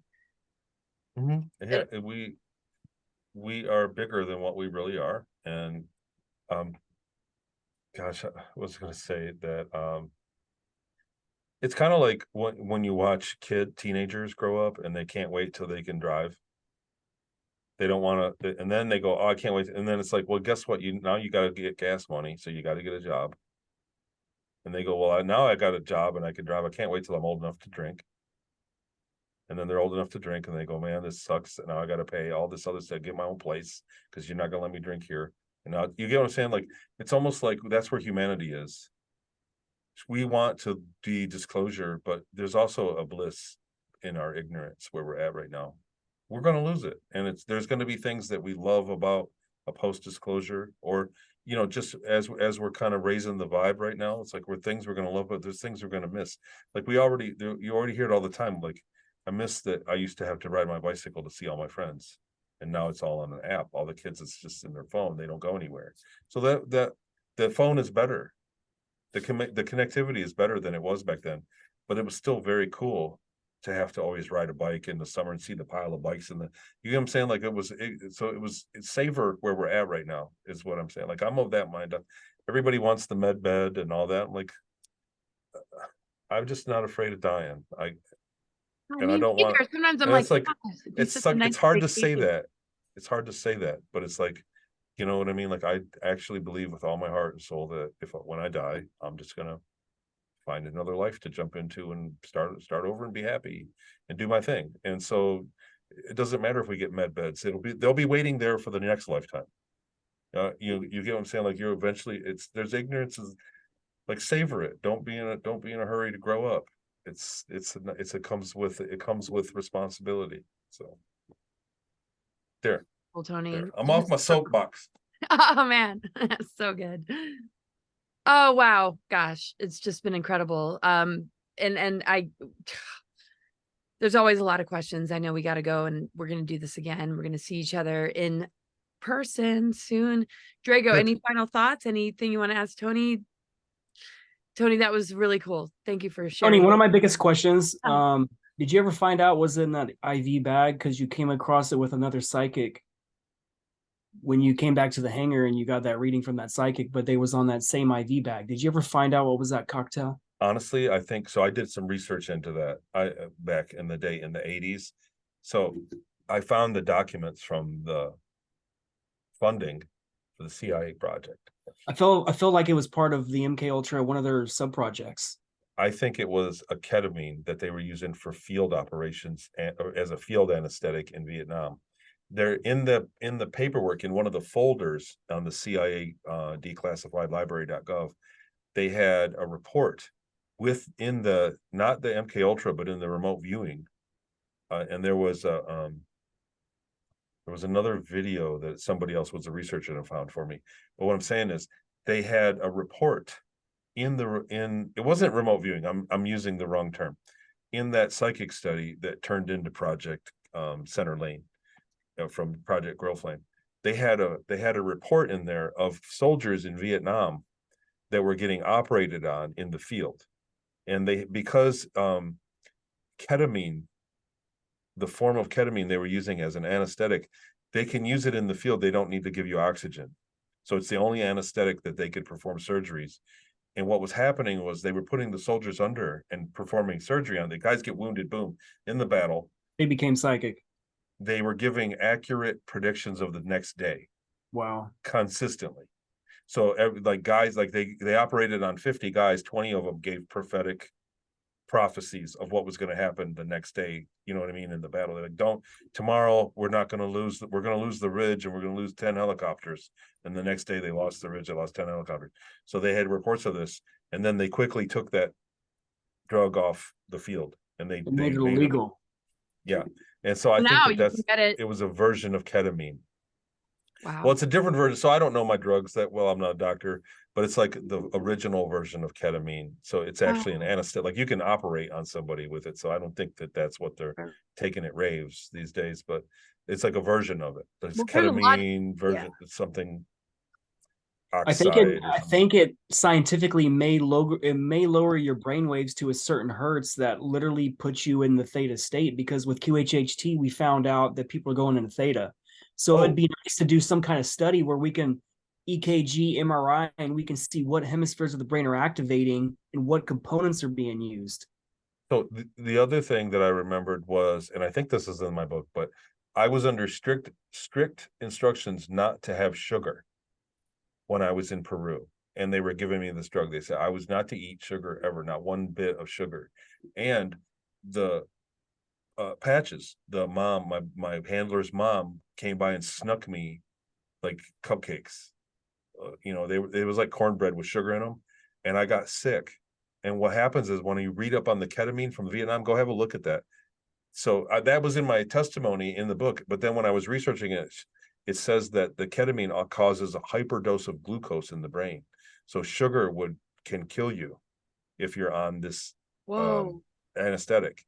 And so that was a correlation too. Like I remember the sugar being an issue, and then having sugar given to me, and then being put under it and being super sick afterwards.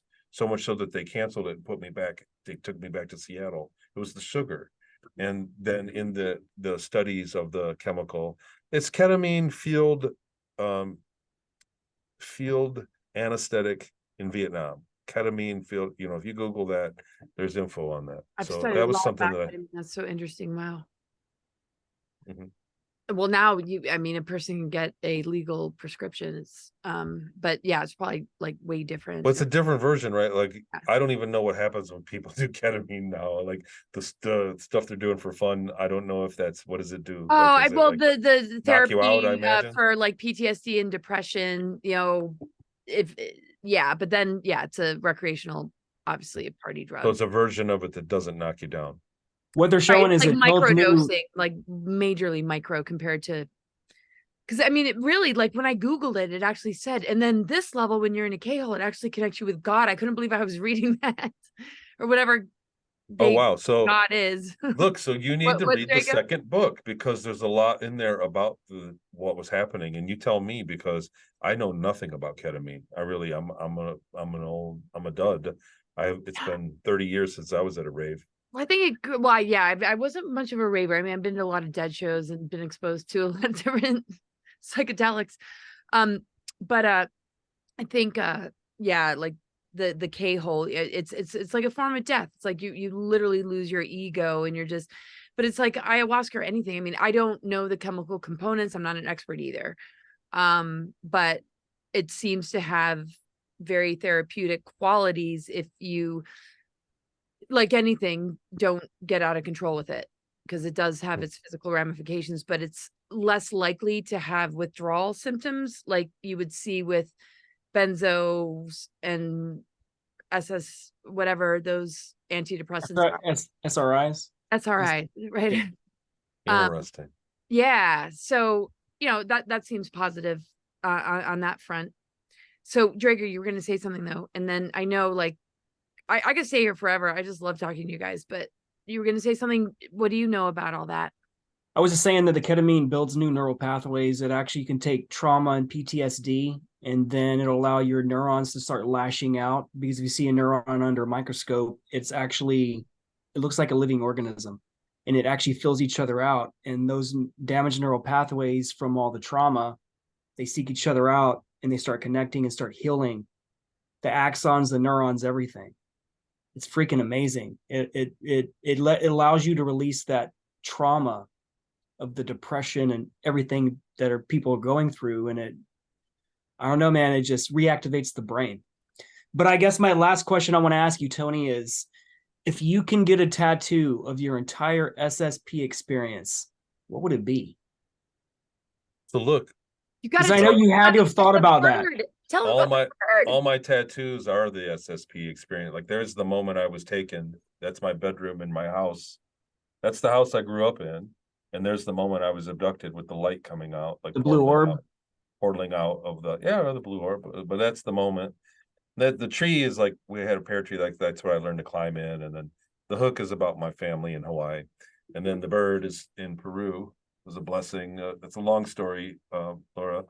And then the octopus know that is story really well. Oh, the octopus. this is about rebirth, and the octopus is the only animal in nature that if it loses a limb, you cut an octopus limb off, it grows back just as good. It's the only animal that Now I always know why you got it. that Have you seen my recovers. octopus teacher, the documentary? Like literally the most mind-blowing documentary I've ever seen. That's beautiful. Wow. And I can't take the shirt off, guys, but I have a moon with a ship going across it with a palm tree on my back, and I want to do more. Like it starts here and it's going to go all the way around. Like I want to get more on my back. It's about tattoo time, actually. I've been a little How about I thirsty. tattoo you, Tony? Yeah, but like Dude, I'm totally down. He gave me No, I'm my serious. last I would want to tattoo. do like something amazing. Numerous Ooh. sessions. You get your ass flying down to Florida without excuses, and we do some big stuff, man. I almost put the I'll do it for manted. free, man. I don't almost care put the what it is. manted right here. No, I mean, but I was gonna put I can find some badass art, man. So Yeah, yeah, I'm epic. totally down for that. I'm gonna be in your neck of the woods next month, end of October. Yeah. End of October. So I'm totally up for that. Yeah, Like, this is a Drago on here tattoo on right camera. That's beautiful. That's I'm beautiful. completely serious, man. Whatever you'd ever want. It's not about Oh money. man, that'd be It's about cool. being part The of your octopus, journey, man. though, I'm serious. If I have to do 50 hours, 100 hours of tattoos on you, man, seriously, it'd be my honor. So the other thing about the octopus, I got this in Hawaii. I got this in Lahaina, right by the banyan tree, is where I got this tattoo. But the Hawaii, this is a Koru spiral. It's like rebirth. But Hawaiians believe that the octopus tentacle lets you remember and hold on to ideas. So the tentacle holds on. Your ideas are spiritual, and the tentacle holds on to them. So the octopus tentacle is about becoming wise. So kids that like Hawaiian kids that do bad in school, it's not a tentacle, but it's like this shape. It's to make them smarter. And I got this tattoo, I think, right before I got my memories back, like maybe a year before. So it's something that I always like. I got this was my first one, and it was right around that time, and it was all about memory. Wow. So that was kind of cool. My octopus teacher is the best documentary I think I've ever seen. Oh, I've seen it. I cried. Yeah. That was awesome. That documentary. Yeah, that was something else. Oh yeah, I didn't mean to cut you off there. It's just incredible. That's no, it was. So I'm gonna take you up on that. I'll start planning out. So you got to think before you ink. And I'm not sure what I want next, but I know that I want another tattoo soon. So I wonder if I have any let's just tattoos start that I talking and didn't figure out, think man. before I inked. I think most of my tattoos mean a lot to me. You know what's crazy is before my kids were born, I got this tattoo, and you touched it up, Drago, and it was 2 sets of wings and 2 Kundalini kind of energies going into the 5th sun of the Aztec calendar. And that is when they couldn't see anything beyond with looking glass technologies, what was going to happen with the world. So I had this like dragonfly, like 2 sets of wings with fire and water. And then I have twins that are on the cusp of Leo and Cancer, which is water and fire. And I thought of it one day. I'm like, did I manifest that? Like you were talking about intent, right? Like, yeah, intent is everything. Like when we put because I consider it medicine, like, and you guys know better than anybody, your journey that you have put on your body. I've done the same. Like when I went through the labyrinth, I'm like, oh yeah, I just went through that. Rad. And it's just so beautiful because when we were at that conference together, that dude came with the freaking bird. Yes. And I have a picture of me actually kissing it. People are like, you're nuts. It could have chopped your face off. I'm like, but your story, oh my gosh. And the bird meant a lot to me. And it was weird because I was just getting my slides together. I was stressing. And I thought, I was literally in the middle of telling somebody sitting next to me, we're in the cafeteria with over, 200 people. And I go, I hope my slideshow is going to do good. I was like, I hope I do okay at this. And I looked, and there was a scarlet-winged macaw across the room, and I went, "Oh my God!" It was the first time I'd seen one in person since I was in Peru in my 20 and back, and it was a blessing. It was a real blessing. Like there's a story behind it, and I don't want to go into the whole thing. I'm kind of sleepy. one of the most incredible stories actually. But basically it was, they believed that you have a blessed life or a cursed life in that town in Peru, like it was explained to me. And I said, am I going to have, do I have a cursed life then? And he said, I don't know. And I said, well, if I get to, and we were always bird watching in Peru the whole time we were there. There's a lot of tropical birds that came through, but the scarlet-winged macaw is regarded as the most beautiful one. And you go back into that town on Google Earth, they have it painted everywhere, the scarlet-winged macaw. But and I said, well, if that thing in color. Yeah, well, it's meant to get colored. I just haven't gone back and done it. It's Hey meant man, to I'm be your colored.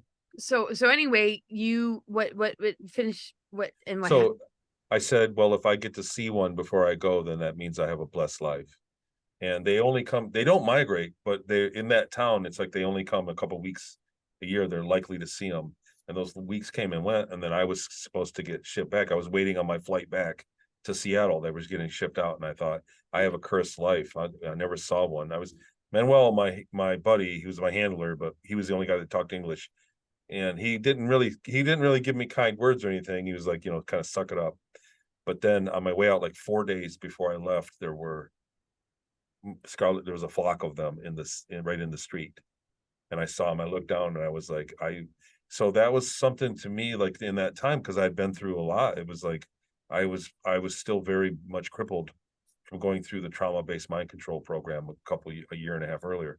And so that's why I got the tattoo, to remind myself that I had that moment. I had an omen that I had a blessed life, that I was to be blessed. And it's to remind myself of that. So And then we I think everybody were at should do a conference, 2 years ago, and Yes. a man showed up with that bird, and he had not seen that bird since that time. Right before I went on, right before I would, like earlier in the before he afternoon, I spoke. went on stage at like 6 o'clock that night, and I was like, and I held, he put it on me. I cried, and then the film crew came and filmed it, and it was like sitting on it, pooped on me. It was great, and I still, like it, Very but I got grounding. to put it on my shoulder and walk around with it, and I teared up. And I was just starting to really get emotional, and then all of a sudden they put the camera and the microphone and lights. They were filming it, and I kind of had to straighten up. But I've got a picture of it somewhere that I took a screenshot of the I documentary. have a lot of pictures of that event and that whole thing. Oh my gosh. Yeah, that was awesome. That was a beautiful moment. Yeah. You got to appreciate that. I think everybody has beautiful moments like that, magic Well, those moments. kind of signs. I mean, that's just Yeah, where that it's at. I felt like I was in the right place. That's where you belong. When the road rises up to your steps like that, it's like you're doing the right thing. That's where you're supposed to be. Oh, you're absolutely you are. It's just incredible what all that you have done and written and experienced, and just the gift that you are to humanity, and it's incredible. So I guess Thanks. we probably should close. Yeah, have me back, please. I'll come back. I'll hang Anytime. out with you Are you guys. kidding me? I look forward to Mhm. seeing you in person very soon. And you're gonna see Drago. I'm not gonna be at that Florida event. I was there last year. It was a really great event. So yeah, I just look forward to more I'll time see you together. soon. I mean, yeah, there's no end to just the want for conversation and connection. And Drago, any final words? And Tony, any final words? Tony, are you gonna be at Stairway to the Stars in November? I haven't been invited, so I'm not sure. Damn it, man. So me and Laura's gonna be there. I was hoping you'd be there.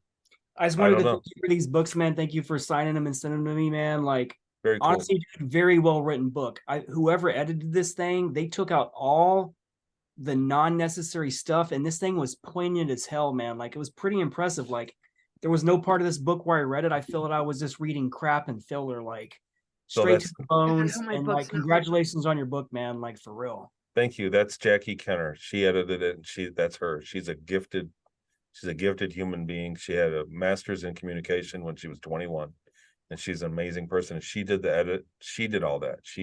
And then in Star Maker is it's a small book. So I'm not going to say I forget 160 pages, but it's candid. So it's dense. There's no filler at all in that. So that book, it could fill out to 250 pages easy if I was descriptive.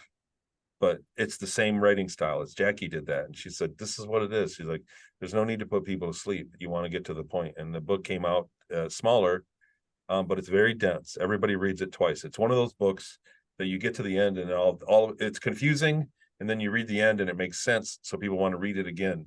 And so I've heard of people reading it 2-3 times, and a couple of people, it's had some pretty good reviews. A few people have slammed it, as always, but for the most part, I don't even know how many reviews it's got, but it's had some really good reviews. And I cringed when I hit play, when I published it, when I hit the button. I went, are they gonna get this one? Is it gonna go over everybody's heads? So I think also, so in Star Maker, Laura, I hope you get a chance to read it, because the Peru thing, I think, would make a lot of sense. What we was talking about with the ketamine stuff, like the K-hole, that was, you do, there's a whole experience of me meeting people on the other side and remembering the interaction. I was experiencing things that had to do with elsewhere that I was being. And so it's very integral. It's a very important part, but it's just confusing to say. So Wow. Well, anyhow, here we go. I'm We're still a talking. self-admitted person that has actually tried ketamine therapy. I'm not like doing that right now, but yeah, I've been exposed to it in whatever party scene, but it wasn't really going after it. But yeah, no, I there's somebody named Peter Sterling who learned how to play the harp and like really brought in like angelic music, but like anything,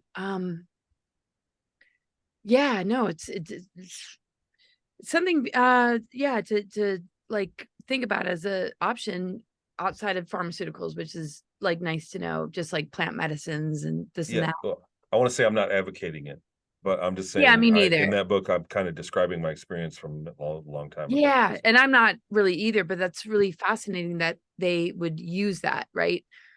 And gosh, I can't wait to read your second book.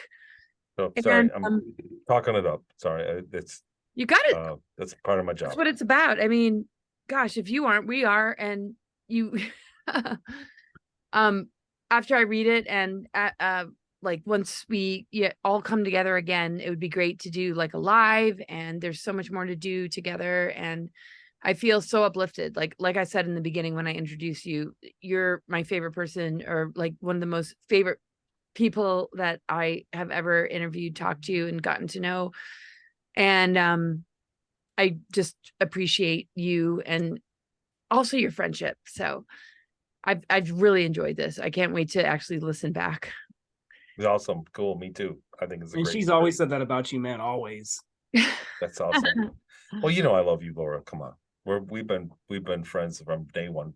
From the moment I met you, we both kind of looked at each other and we did one of these, like, do I know It was you? kind of Shasta. Yeah, it was at Shasta. We both kind of did. We were friends ever since. So it was very easy. Oh, awesome. I'm so glad that, Drago and you have gotten the chance to hang out more, especially with what's come up recently for you, Drago. My gosh. Yeah, we'll definitely talk soon. And I'm going to start drawing up maybe this spot right here. And also, if you ever need someone to help draw sketches for any other books, I'm a very technical artist, and I noticed some of the drawings you put in the book, man, I can like do some crazy stuff. Awesome. That's cool. That's good to know. And for free. I'll never charge them, man. Laura, Laura, I have a surprise. What is that?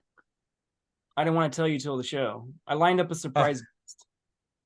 Oh, okay. I don't know if you've ever interviewed him before. You want to tell me now, or? David Icke. Oh, sweet. No, I've interviewed him a bunch of times, but that's awesome. Oh my goodness. Dude, he just confirmed it 2 days ago. Sweet. Very cool. I love talking to him. Yeah, no, I've done a few with him. Very cool. Yeah. I'm freaking excited, man. We got something. I think it's December 16th, and that was the original day we already had a show planned. So I was like, that's pretty. Oh, we already have a show planned December 16th? Well, no, I actually put it on. I booked every 2 weeks until next year for our show on my calendar. Right, but we skipped a beat with Yeah, totally. It was one of the original dates that I had put in my calendar. So God, imagine a round table with Tony and David. I can't stop thinking of all the possibilities. And everybody, if you're starting to recall memories, and I have a lot of clients that are, and I know you work with a lot of people too, Drago, like these guys. I mean, that'd be interesting for me and you, Tony, talk at this event and see if we can like put some of these protocols together. I need That'd to be kinda really cool, man. maybe recover some things that I thought I recovered that maybe I didn't. Like, I almost feel almost like what you were saying, where you kind of fall asleep or there's like something that kind of gets in the way. And as much as I've done hypnoregression and feel like I've done so much inner work, I feel like these protocols are something I haven't done yet, and there's more to discover. So between the two of you, I'm feeling encouraged, and I know people listening are just going to be like, whoa. And I know you already have so many that you're working with, but I'm sure It comes and goes. It comes and goes. yeah, right. Same with Well, me. I mean, I do medical astrology. I see it as like, a really great tool. I used to go a little bit, deeper as far as like reading, into the energy, but I feel sometimes I get so whacked that like, unless I'm disciplined and practicing something like every day to be able to maybe see energy without some interference, I'm just kind of focusing on that tool. So, I'm just grateful to have friends like you, because I'm really looking in my life right now to just be a little bit more centered. So too. awesome, you guys. well, This is commit. You really guys cool. should both, Laura, commit. Let's meet up at a show and like schedule something before a show or something, and let me do a real session on you. Same with you, Tony. If you want to get some stuff done, man, I'll give you 100% of my spirit in your session, man. And right, That's and what you're I'm gonna looking like for. check Yeah. out his stuff too. I mean, it's like seems like so mutually beneficial. Yeah, right. Oh. It's like we're in the same goal here, just to figure out what happened in the past so that we can Yeah, I want to figure out who I move am forward. too, because like I have a past I want to unlock as well, so I'm ready for it. Sweet, you It's guys. a pleasure, guys. Yes, Okay. absolutely. Much love to you both and everybody. Bye. Good night. Good night, everyone. Good night.